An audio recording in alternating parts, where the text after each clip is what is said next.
Hello, everybody. Welcome to another Live with David Lewis. I am your host, David Lewis. I'm so glad you could all be with me today. Wow, we've got a lot of people on today coming up on a holiday weekend. So I hope everybody is doing well, being safe, and selling whatever cars you can get into inventory. I know that's still an ongoing issue, and we talk about this all the time, but listen, it is what it is, and we're just going to have to deal with it. Grosses are good. Hopefully you caught the show a couple of weeks ago when we talked about how to increase your inventory. I got a lot of feedback from a lot of people that said, hey, some of these ideas are really working. We're getting another 15, 18 used cars in a month just from some of those ideas. So if you're an active DLA online member and you want to go back and watch that show, we do archive them. But today we're going to talk about understanding buyer behaviors. Two things real quick. Get your questions in early throughout the show. I'm going to go about 20, 25 minutes max. I know I don't get to answer everybody's questions, but if you get them in, I'll get to everybody as best I can. And second, as always, thank you to Dino for putting together my notes, excuse me, and giving me some thoughts. So what is a customer behavior? Customer behavior is summarized as the thoughts and feelings of people in the process of shopping and consumption. It's a series of, psychological reactions from thoughts, considerations, and actions until deciding to buy. It's in essence, it's how people react to what we do. Creating a buyer behavior is a direct reflection on us. Now, remember, people come to the dealership very defensive. We already know that. That's a given fact. I brought this up with you before. Should a customer be afraid of you? And the answer is yes. Why? Because you're a professional salesperson. You have a job. You know what you're trying to do, and you're going to do it well. And they are not experienced at that. So what are some customer behavior factors? Well, it's important to understand that shoppers are comfortable with their own needs. They know what they want. Perceptions, belief, attitudes have a great impact on shopping needs and intentions. A lot of time buyer factors are based on age, gender, occupation, income, lifestyle, social status. Outside relationships come into fact, friends, colleagues, relatives. So what we're saying there, what I mean by all this is that people's buyers' behaviors can be influenced by other sources. Again, it could be their age. An older buyer has a different thought process than a younger buyer. It could be their income, their lifestyle, or how people are talking to them. Always remember, and this is so important. It is so important that when people come to your dealership, what is their psychological thought process, their makeup? And I'm going to tell you what it is. It's fear. It's defensive, it's apprehension, it's cautious, it's weary, it's non-trusting. And folks, we're never going to change that. We can change it maybe one-on-one during a presentation, but we're never going to change it for the masses and have everybody start to like us and trust us. Now, obviously, with the inventory situation, we're in a great position. We can actually say to people, here, that's the price you pay. If you don't like it, I understand. We wish you the best. And people now are coughing up and paying it. So what is true about the arrival of the customer when they arrive? Well, most customers are willing to lie to protect themselves. I would lie to you. If I came to your dealership, I'm going to be right up front. If you ask me what my budget was, I am going to lie to you. And if you don't think most people do, then you really need to study your customer in greater detail. How do you stop me from lying? Don't ask me the questions I'd lie about. Most think that you're going to be just like every other salesperson. Okay, the salesperson that's just out to sell a car today, make as much gross, earn that commission, and go on to the next customer. Excuse me. And they think they're going to be pressured. That is how people perceive what they're going to go through at the dealership. That is why so many people do their shopping online. And it's interesting because the younger people tend to do it even more now. My kids, they're all in their 20s. When they go to buy a car, their last step is at the dealership. It's not their beginning step. It's step number 10 in a 10-step process. They're going online, they're doing their research, they're reaching out to people, they're getting information, and then they're deciding what they want to buy. What else do they expect? Well, they expect us to lower prices. They expect to negotiate. Why? Because that's what we've always done. Now, it's a real shocker to those who are just in the market today to buy a car that we are not negotiating. There are some people out there that do not understand that there is an inventory crisis and they are expecting to come in and negotiate. Most people expect to get more for their trade than it's actually worth. Why? Well, because they go online and they go to kbb.com and they put their trade information in and they see what their trade's worth. And they're not looking at wholesale values, they're looking at retail values. So of course, those numbers are inflated. The number one reason why customers ask to lower a price is because they've always gotten it, and it's the way we've always done business. We've got to accept that fact. Is lowering the price in the customer's best interest? No, it's not. Unfortunately, that few savings of dollars, and it is only a few dollars, really doesn't prove to be of value to them. Why? Well, if you lower the price, they think they paid too much because nobody thinks they got a great deal. If you start at $40,000 and we end up at $38,000, most people believe and leave there thinking, well, could I have gotten it at $37,000? So they don't think they got a good deal. The value of what you're selling is diminished. People will pay for what they want. That's a given fact. And again, in today's environment, they don't have a lot of places to go shopping. And the back and forth process of negotiating is absolutely exhausting to most people. It is just an exhausting process. I mean, we do it in the business every day, but for most people, that is an exhausting enterprise. And what's our proof that this is the facts? Look at CSI scores. When our CSI scores are bad, it's because sometimes we negotiate too much and people don't leave with that warm and fuzzy feelings. So who gives us the tens? Who are our best customers? Well, you know what? It's the ones that paid the most. It's an amazing thing. It's who's the complainer. It's the individual you gave the car away to. It's the one you've all heard this or you've all said this. I wish I had never sold that person a car. It wasn't worth the $100 mini commission I made. As a dealership, it wasn't worth the $200 profit. But the customer that you made money on, when they come into the dealership, they usually don't complain. They're very polite. They're very kind, and you're happy to help them. The number one fear for a type B personality person and is that they'll be sold the car they don't want, don't need, and cannot afford. And those are the fears. When we talk about buyer behaviors, that's their fear. We're going to talk about this in a second. How do we get them not to fear us? An important fact about trust is not an eternal thing with customers. Folks, I've said this to you over and over again. Your customers don't trust you. They don't. I don't care how many cars you've sold them. 99% of the people just don't trust you. And rightfully so. I mean, how many of you out there would make money on a relative, on a friend, on a parent? We all do that. That's our mentality. We tend to make more money on people that we know because they are less forgiving of us. So why don't they trust us? Well, you're still a salesperson in their eyes, no matter what you do. You're still trying to sell them a car at any means possible, and you're still trying to make as much money as possible. See, that's a problem when we talk about customer behaviors. We have two different agendas. You know, Mr. and Mrs. Smith come into the dealership wanting to buy a car on their timeline and for as little as possible. And us on our end, we want to sell them a car today and for as much gross as possible. There is some good news, though, is that we don't need to have it happen this way. I've talked a lot about this, you know, the trust factor, the rapport. You don't build rapport with people in a car buying process. It's too short of a time. What we got to keep remembering is the likability factor. Is how do you get the customer to like you? If they like you, you are 90% of the way home because they'll spend time with you. They'll listen to you. Their defenses will come down. They won't be as apprehensive. They will feel comfortable being around you. They will let you put them through their process. Now, I'm seeing a big problem that I think is going to manifest into a huger problem in a year from now. And that is I see salespeople shortcutting the sales process. I do, because salespeople now are in the mindset of, well, I've only got one. You know, here's the key, drive it. If you want it, the price is on the window. And if you don't want it, I understand, we're going to sell it to somebody else tomorrow. So we're cutting steps. We're not putting the customer through the full process. And then what happens is we don't earn that customer for repeat and referral business. And it's us to blame. I was talking to a dealer the other day, and I said to him, you know, it's a shame.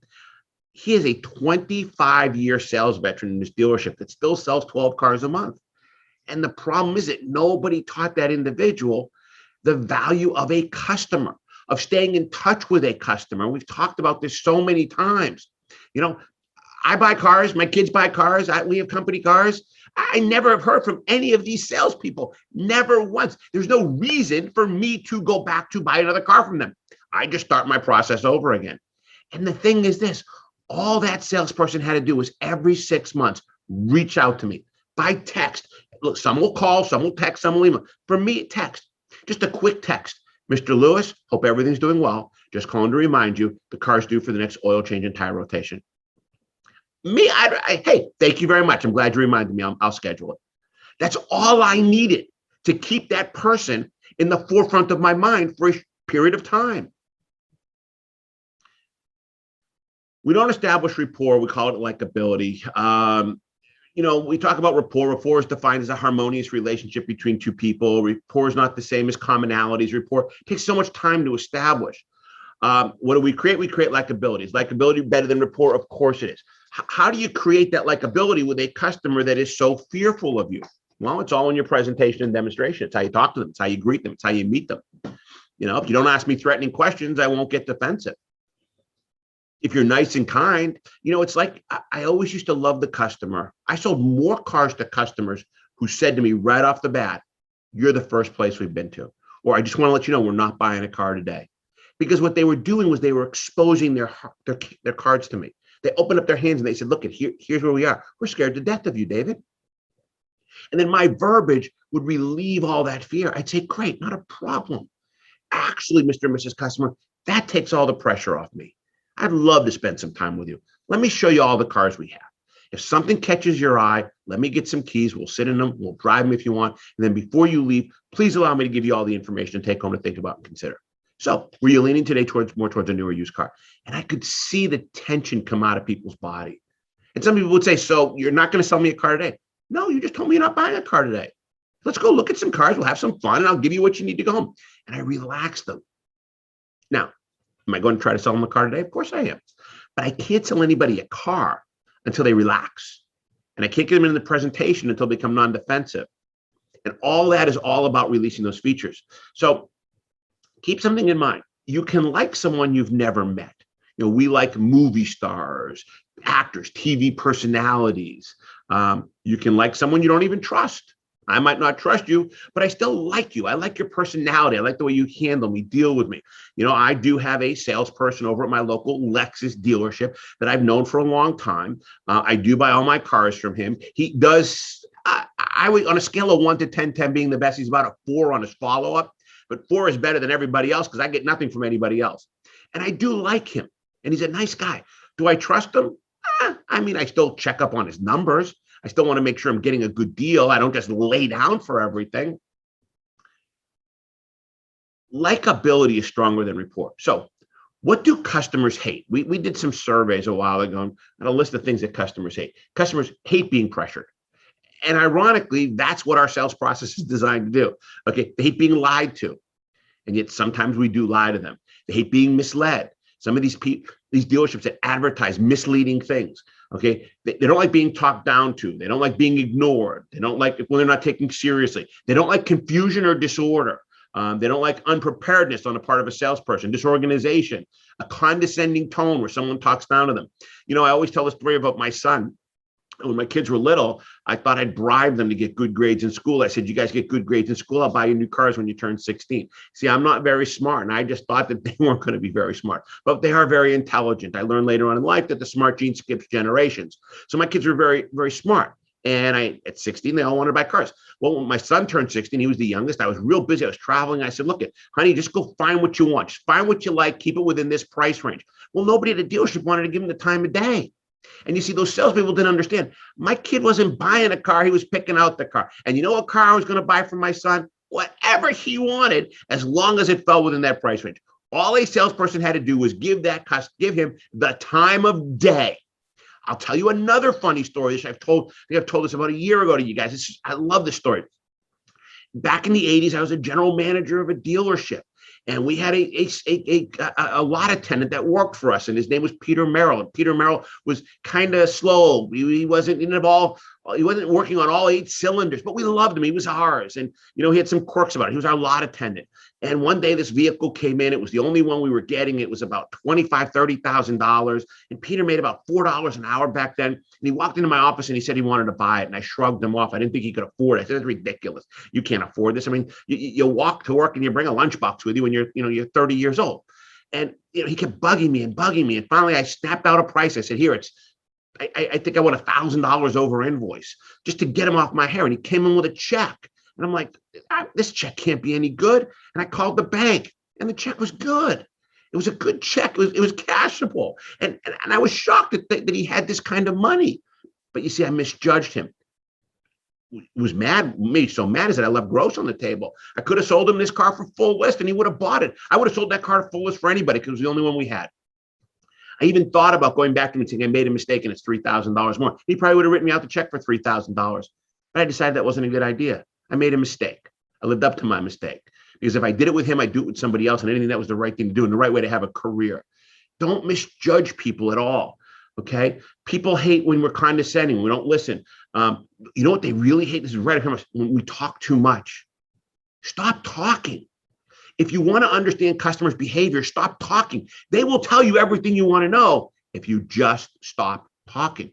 I've been on the lot watching salespeople where customers are dying to say something, or they're giving expressions and the salesperson just doesn't stop talking. When you take a customer out on the lot and you're walking around and you're silent, they're going to gravitate to certain things. They're telling you things. You're just not listening. And they hate a lack of follow-up. People want to know that they're getting good service for what they paid for. They want someone to follow up with something. How do you release a customer's fears and defenses? Well, you remove the fear of buying today. I mean, I get a lot of flack when I say this. You know, I get a lot of managers that'll call me up and say, hey, you told my salesperson to tell people they didn't have to buy a car today. Yeah, I did. But you see, you didn't understand the whole part of the process. That's in the first 5 minutes. I'm still going to try to sell someone a car today. I want them to relax. You know, I used the male-female analogy. Guy walks up to a girl in a bar, and the first words out of his mouth is, hey, if I invest 15 minutes with you and you like me, will you go on a date with me? And the girl says, no, of course not. Well, the girl's too defensive. You got to schmooze into it, you know, start a dialogue, start a conversation, let them learn about each other, and then let the person decide if there's an interest. So what do customers do when their defenses are not removed? Well, they block value. They don't hear you. They can't understand what you're trying to sell them. How do they block value? Well, we've seen this happen all the time. They refuse to sit in the car. They refuse to drive the car. They say to you, well, just give me the numbers and I'm on my way. They refuse to tour your service department. And why do they refuse to do these things? Because they receive too much risk in doing so. Their fear is that if they drive the car, now the pressure is going to come into play. They're fearful if they walk inside and get presented the numbers. Now they have to make decisions. I've talked about this a lot and I get a lot of flack for this too. I hate trial closes. I hate it. You know, it's funny. I love it when I'm the customer. Oh, I love it. I have so much fun. You know, on a scale of 1 to 10, with 10 being the best, how would you rank this car? 4. What would it take to make it a 10? About 6 days. I need to go look at some other cars. Well, why? Well, you're the first place we've been to. You talk about digging yourself into a hole you'll never get out of. I've been with you for an hour and a half. I'm showing you all great expressions. Why would you ask to trial close me? Why wouldn't you just ask me to buy the car? Again, we go back to the male-female analogy. I'm talking to a girl for 20 minutes. I say, hey, let me ask you this. What are the odds if I ask you out on a date, you'll say yes? It's just not the way you do things. If we can come together on terms and numbers, you're ready to buy the car today. No, not today. Why? Well, you're the first place we've been to. Or I need to talk to my wife, or I need to do this, or I need to do that. You open up a Pandora's box. And now my customer behavior controls your process.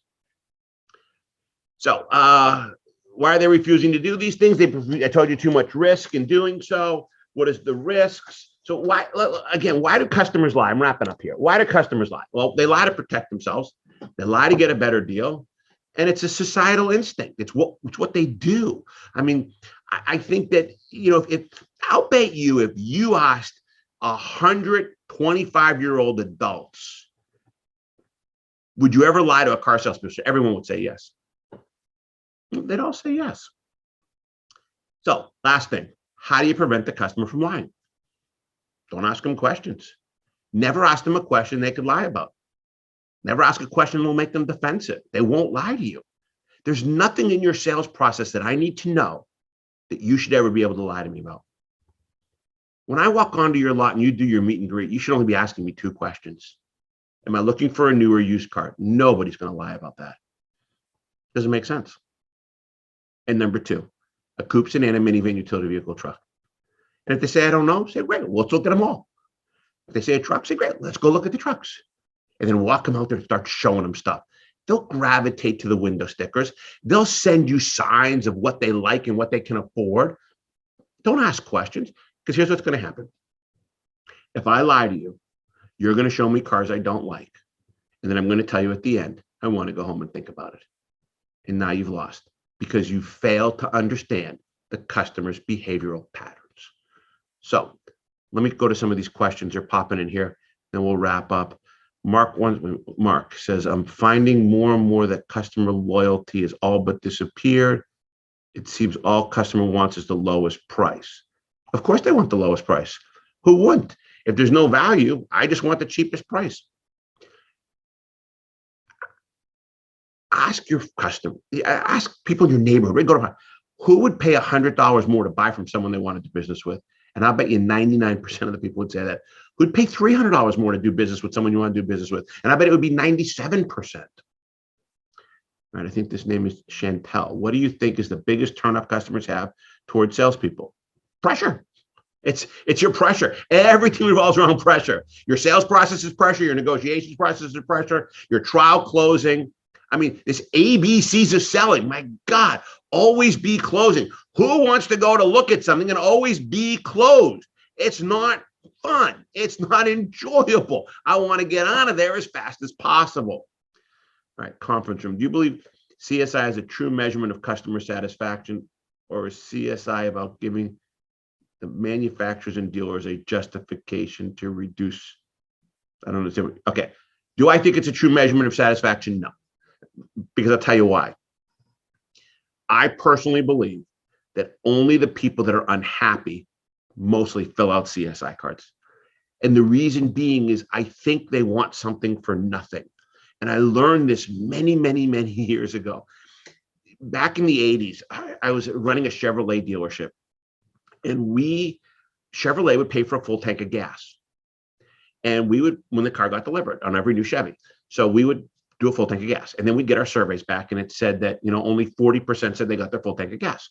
So then I said, okay, we need to track this. So now what I want is when you go to the gas station, I want you to get the receipt and I want to staple the receipt to the folder. And then if we sold 50 cars, there should be 50 receipts and I would still get 40%. Then I would say, when we go up to the gas station, not only do I want you to get the receipt, I want the customer to sign the receipt, have them sign it. And we staple them to the folder and I still had 40%. Say they got them and 60% said they didn't get them. And finally, I called the customer and I said, you got to be honest with me, please. You got a full tank of gas. Why did you say on the survey you didn't? And his answer was, and it took a little bit of coercion to get it out of him. He said, I thought I'd get another free tank of gas. See, sometimes people want something for nothing. I've always told my kids and family, if you're going to complain about something, start out with, I'm not looking for something for nothing. I just want you to know this. Then you end up getting something for nothing. All right, Chrysler store. Building rapport has been a function of car sales since the beginning, yet you say rapport doesn't exist. Can you explain that a bit more by what you mean? Okay. Rapport is defined as a harmonious relationship between two people. The definition of harmonious is something that's soothing and comforting. Buying a car is not soothing and comforting. People don't buy a car and at the end of the process, turn to the salesperson and say, hey, we're having a family gathering. Why don't you come and join us? I'd like to introduce you to my entire family. Okay. Rapport is something that's developed over years and years and years of time. Sure. Do some salespeople have some rapport with some customers? Yes. If you sold a customer 6 cars over 25 years, they live in your neighborhood, your kids went to school, you've been to parties with, yeah, there's some form of rapport.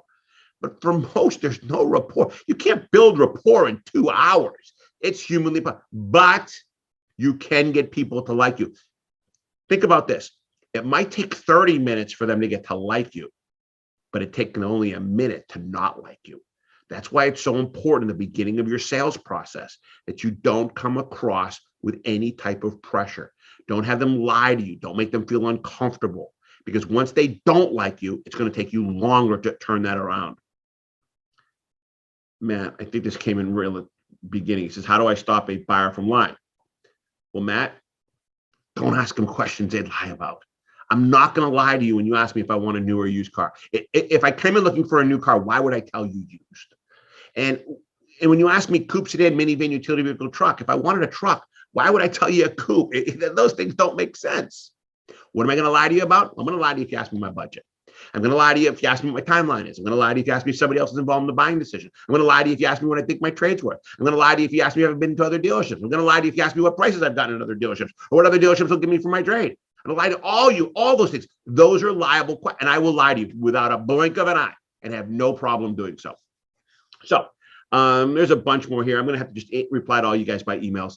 All right, let's start wrapping up here. I hope you've enjoyed today's show. No show next week. We've got holiday. I hope everyone has a great Thanksgiving. Have a good, strong month. Inventory. Every dealer I'm talking to, they're looking for ways for inventory. For those of you, the biggest thing that you can get out of getting more inventory is you've got to make sure that every single person in your dealership has a compensation program for getting you inventory in your dealership. That is going to get you 5, 8, 10 cars a month. If everybody from the porter to the technicians to the people in the office, if everybody can get something out of something for getting someone to bring their car in to buy it, you're going to start to get more cars in it. That's just one little tidbit that a lot of people took out of last week's show, or the show a couple weeks ago. So, all right, be safe, happy holidays, and I'll see you in 2 weeks. Bye-bye, everybody.